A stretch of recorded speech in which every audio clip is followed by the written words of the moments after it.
Imagine this. You're walking through your day, doing everything you're supposed to do. You work, you contribute, you care, or at least you believe you do. And then, almost without noticing, you snap at someone.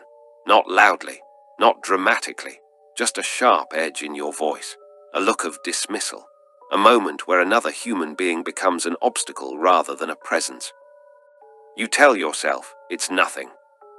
But later alone, something unsettles you. Not guilt exactly, something colder. A faint recognition that this wasn't an accident, that this wasn't a rare lapse, that it felt familiar. You weren't always like this. There was a time when cruelty shocked you, when harshness in others felt ugly, even incomprehensible. You believed kindness was natural, that empathy was the default state of a decent person. You assumed cruelty required a defect, ignorance, malice, some deep moral corruption you were confident did not belong to you. So how did it get here? Here's the paradox most people refuse to face. Cruelty rarely begins with hatred. It begins with disappointment, with fatigue, with the slow erosion of hope. And most disturbingly, it often begins in people who care deeply. People with strong values, sharp minds, and a genuine desire to do what's right. You didn't wake up one morning and choose to be cruel. There was no ceremony, no conscious betrayal of who you thought you were. Instead, it happened through a series of small, reasonable decisions. Moments where you chose efficiency over patience, honesty over gentleness, self-protection over understanding. Each choice made sense in isolation. Each one felt justified. And that's the danger. Because cruelty doesn't announce itself as cruelty, it disguises itself as realism, as boundaries, as strength. It tells you that you've grown wiser, less naive, less willing to be taken advantage of. You start using phrases like, "I'm just being honest," or "some people don't deserve my energy." But when did discernment quietly turn into contempt? When did self-respect begin to look like emotional distance? Look closely at your thoughts, the way you categorize people now, the impatience you feel toward those who are slower, weaker, less articulate, less aware, the subtle satisfaction of feeling superior. You don't act violently. You don't see yourself as cruel, yet something in you has narrowed, hardened. The world feels more divided than it used to, between those who deserve compassion and those who don't. And the most unsettling part, you still think of yourself as a good person. History is filled with people who believed exactly the same thing: loving parents, devoted citizens, intelligent thinkers. None of them saw themselves as villains. They believed they were responding to reality as it was, that they were acting out of necessity, reason, or even morality. So here's the question that should make you uneasy. If cruelty doesn't require evil intent, if it can grow quietly inside good, well-meaning people, how would you know if it was happening to you? What if the very qualities you pride yourself on, your intelligence, your ideals, your moral clarity, are the same qualities that, under pressure, begin to justify hardness? What if becoming cruel doesn't feel like becoming worse, but like becoming more correct? This is not a story about villains, it's a mirror. And to understand how that transformation truly begins, you have to look beneath behavior, beneath morality itself, into the psychological and philosophical forces quietly reshaping you from the inside. The slow emergence of cruelty does not begin in your actions. It begins much earlier, deep in the way you interpret reality, the way you assign meaning to suffering, and the way you protect your sense of self when the world refuses to cooperate with your ideals. Carl Jung warned that what we refuse to acknowledge within ourselves does not disappear. It sinks, it waits, it gathers energy in the dark. He called this the shadow, the parts of your psyche that don't fit the image of who you believe you are, your anger, your resentment, your desire for dominance, your capacity for indifference. As long as you see yourself as one of the good ones, these qualities feel incompatible with your identity. So you don't confront them, you repress them. And repression is not morality, it is delay. Each time you swallow justified anger without understanding it, each time you suppress contempt instead of examining it, you push psychic energy into the unconscious. Over time, this pressure demands release. But because you cannot tolerate seeing yourself as cruel, the release comes sideways, through sarcasm, withdrawal, coldness, or moral superiority. Cruelty becomes indirect, sanitized, deniable. You're not acting out of hatred, you're acting out of defense. Friedrich Nietzsche understood this mechanism intimately. He saw how moral systems often emerge not from strength, but from woundedness, from what he called ressentiment, the slow poisoning of the soul that occurs when a person feels powerless yet morally superior. When you cannot act on your anger directly, you transform it into judgment. When you cannot change the world, you condemn it. Cruelty then becomes righteous, even virtuous. This is why cruelty so often feels calm. It doesn't erupt, it crystallizes. Arthur Schopenhauer took this even further. He believed that human life is structured around endless desire and inevitable frustration. You want, you strive, you fail, you repeat. Compassion, in his view, is not natural. It is something painfully learned through suffering. Without conscious effort, frustration curdles into bitterness. And bitterness, left unchecked, seeks an outlet. Often the nearest one is other people. Add modern society to this psychological landscape, and the process accelerates. Aldous Huxley warned of a world where discomfort is anesthetized rather than understood, where distraction replaces reflection, where people are trained to avoid pain at all costs, but never taught how to metabolize it. In such a world, unresolved frustration accumulates silently, and when it finally surfaces, it does so without empathy.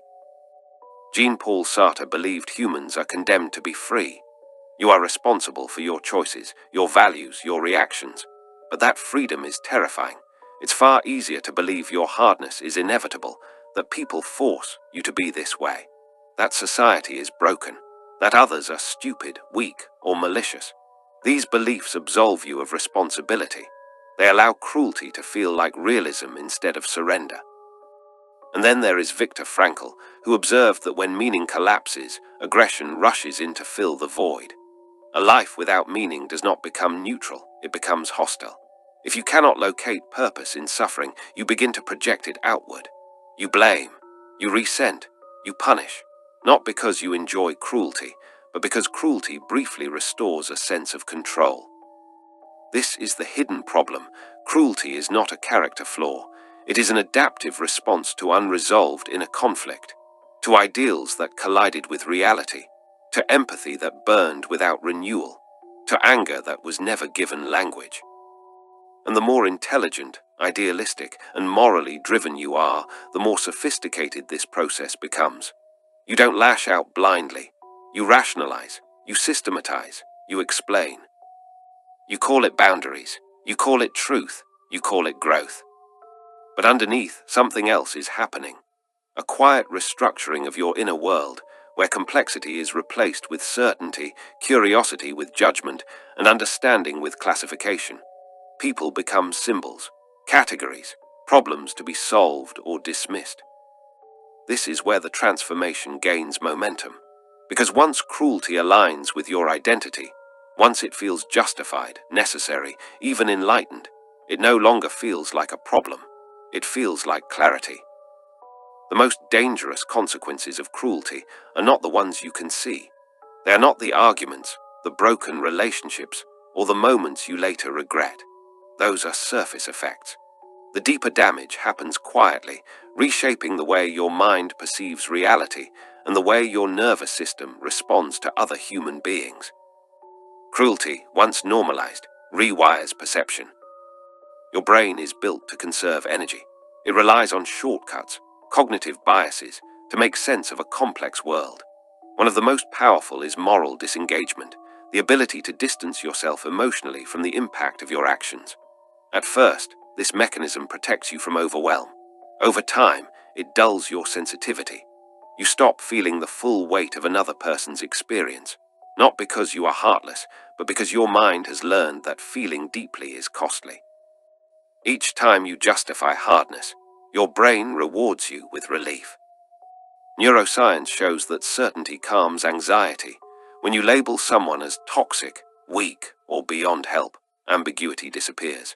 There is no longer a need to wrestle with complexity, contradiction, or doubt, and that clarity feels good, safe, clean.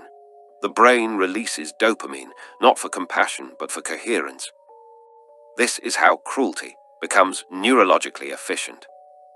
Gradually, you stop seeing individuals and start seeing patterns.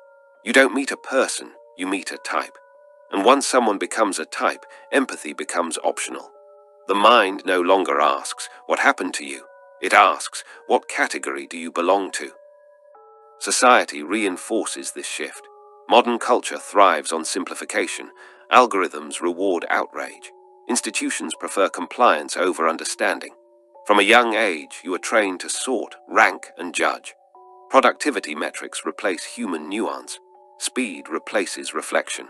In such an environment, cruelty is not punished, it is optimized.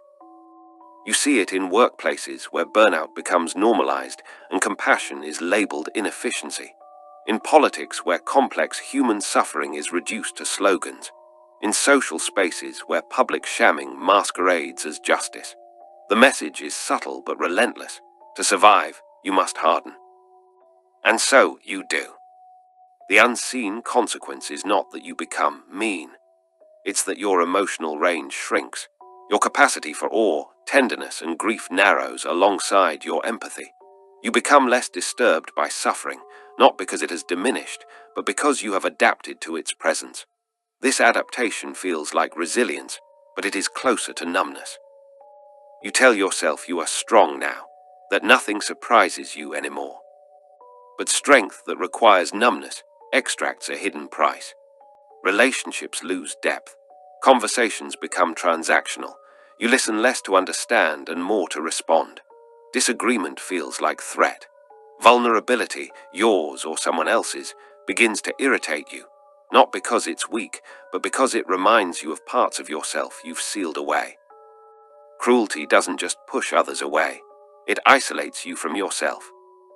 Imagine waking up one morning and realizing that every sharp word, every silent judgment, every hardened glance was not a mistake.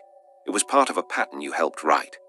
That the necessary hardness you prized was actually a contract you signed with your own unexamined fears and unresolved pain. That what you mistook for clarity, strength, or wisdom was often merely the absence of reflection. In that moment, there is no shame or guilt that cannot be transformed, only awareness. Carl Jung insisted that the path to wholeness requires integration, not suppression. You cannot destroy the shadow. You can only bring it into conscious dialogue with your values. That means looking at your anger, your impatience, your judgments, and asking, why do I feel justified in this? What need am I protecting?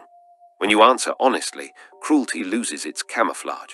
It becomes visible, and visibility is the first step toward choice. Nietzsche called this process self-overcoming. He argued that to become who you truly are, you must confront the forces within yourself that resist life and compassion.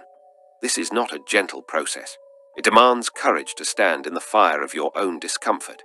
You will discover desires and impulses you find ugly, and yet these are not your condemnation. They are raw material for transformation. You are not less good for feeling cruelty. You are human. The rebellion also requires a refusal to outsource responsibility. Sartre reminds us that freedom is inescapable, even terrifying. You cannot blame society, your upbringing, or your colleagues for your hardness. The moment you accept full responsibility for how you respond to your shadow, cruelty loses its inevitability. The same neural patterns that once rewarded moral disengagement can now be rewired through reflection and conscious choice. You begin to pause before reacting, to breathe before judging, to observe before deciding. This creates a neurological feedback loop of empathy and presence that slowly rebuilds your moral musculature. Practical rebellion often looks counterintuitive. You cannot fight hardness with hardness. You counter it with curiosity, patience, and deliberate exposure to what makes you uncomfortable. Seek out perspectives that challenge your certainties. Enter conversations you would usually avoid because they are messy or slow. Spend time with vulnerability, your own and others. Learn to sit in the tension without seeking immediate resolution. These practices feel unnatural at first because your mind has been trained to simplify, categorize, and dismiss. But the discomfort is the doorway. History provides examples of those who broke free from the gravity of cruelty. Viktor Frankl, even amid the horrors of a concentration camp, refused to let bitterness define him. Instead, he directed his energy toward meaning and connection. He observed that those who lost their moral compass did so gradually, often rationalizing cruelty as necessity. But those who reclaimed it did so through relentless awareness and deliberate choice. The same is true in everyday life. Rebellion is rarely dramatic. It is incremental, continuous, and intimate. You will stumble, you will fail. There will be days when judgment feels easier than empathy, when cynicism feels safer than engagement. This is inevitable, but rebellion is not perfection, it is vigilance. It is the daily practice of noticing where hardness is creeping in and choosing otherwise. It is the refusal to let bitterness settle into habit. And here is the paradoxical truth. The harder you have been, the greater your potential for transformation. The shadow you feared is also the key to depth, resilience, and moral creativity. By facing it honestly, you reclaim not only your capacity for goodness, but also the vitality, freedom, and intimacy that cruelty slowly stole. The rebellion is not easy. It demands courage, reflection, and patience, but it is possible, and it is revolutionary. Because when you begin to reclaim yourself, you begin to see the world differently. You begin to feel differently. You begin to act differently. And the ripple of that choice extends far beyond your own life. Here is the truth that most people never reach, because it terrifies them. Cruelty, even the quiet, rationalized cruelty that grows slowly inside good people, is not a problem to fix. It is a signal. It is the language your psyche uses to tell you that something fundamental has been denied, repressed, or abandoned. Until you listen, the signal becomes louder, sharper, and harder to ignore. The world you experience, the people who irritate you, the situations that frustrate you, the subtle poisons in your mind, are not external punishments. They are mirrors. Imagine looking into that mirror and seeing not only what you have done, but what you have allowed yourself to become. The shock is immense because you are not just observing behavior, you are confronting identity. The realization is this: you were never inherently cruel. You were always whole, but wholeness requires courage, not comfort. The world trained you to fear your own shadow, and in your fear, you handed over the power to soften your heart. What you mistook for clarity, strength, or wisdom was often merely the absence of reflection. And yet there is hope, because insight is the precursor to transformation. When you recognize the mechanics of your own creeping cruelty, the suppressed anger, the rationalized judgments, the shortcuts your mind takes to avoid discomfort, you reclaim the possibility of choice. You realize that goodness is not passive. It is not the absence of wrongdoing. It is deliberate engagement with the fullness of reality, including the darkness within yourself. This insight is profoundly liberating. Cruelty, once seen clearly, loses its inevitability. The patterns you thought were permanent, wired into your personality or dictated by circumstance, are not immutable. They are habits of perception and behavior. By observing them, by acknowledging them without denial, you open the door to conscious evolution. You can pause before judgment, breathe before reaction, and act from a place of deliberate intention rather than unexamined fear. Here, then, is the radical paradox. The very shadow you feared, the resentment, the impatience, the subtle disdain, is also the key to your deepest capacity for empathy, courage, and moral depth. The parts of yourself you refuse to see are the parts that, if integrated, allow you to act with wisdom, presence, and authenticity. Without them, your goodness is superficial, fragile, and dependent on circumstances that may never hold. With them, your goodness is resilient, conscious, and revolutionary. History shows us this truth repeatedly. Nietzsche's strongest individuals were those who embraced their inner contradictions rather than pretending they did not exist. Jung's most profound transformation came from confronting the shadow with honesty and curiosity. Frankl's capacity for meaning, and for moral clarity in the face of horror, arose from an intimate confrontation with suffering and despair. These examples are not distant ideals. They are mirrors for your own potential. The ultimate realization is not comfortable. It does not come with easy reassurance. It demands that you face yourself fully in all your contradictions, failures, and latent capacities. It demands that you stop looking for villains outside and begin looking at the silent forces inside that shape every choice, every glance, every decision. And yet, once you grasp it, a strange liberation occurs. You begin to see the world not as a place that forces you to harden, but as a canvas for conscious moral choice. You begin to feel the depth of your own capacity to love, forgive, and act with integrity. You reclaim not just goodness, but power. The power to act intentionally, to resist automatic cruelty, to live awake in a world that constantly encourages sleep. Picture yourself moving through life aware of the shadow yet unafraid of it, aware of your capacity for cruelty yet refusing its control. Each interaction, each moment, each decision becomes a chance to embody the fullness of your moral imagination. You no longer justify hardness as necessity, you exercise choice. You no longer numb yourself with judgment. You engage with reality fully, tenderly, courageously. This is the revelation that transforms everything. Goodness is not the absence of cruelty, but the conscious mastery of it. To live otherwise is to drift unknowingly into bitterness, alienation, and moral erosion. To live consciously is to participate in life with deliberate courage, depth, and integrity. And as you step into that consciousness, you realize the haunting beauty of it. Every human being you encounter is wrestling with the same shadows, the same temptations, the same slow drift into hardness. Your recognition, your courage, your awareness, they are not only your salvation, they are an invitation for others to wake as well. You cannot change the world in an instant. You cannot erase cruelty from history or society, but you can change yourself.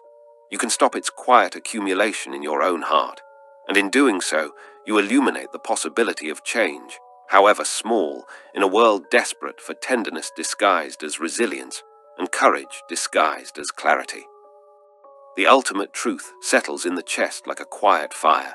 Being good is not natural. It is a choice, a radical, ongoing confrontation with yourself and your shadow. And once you embrace it, every word, every glance, every act carries weight.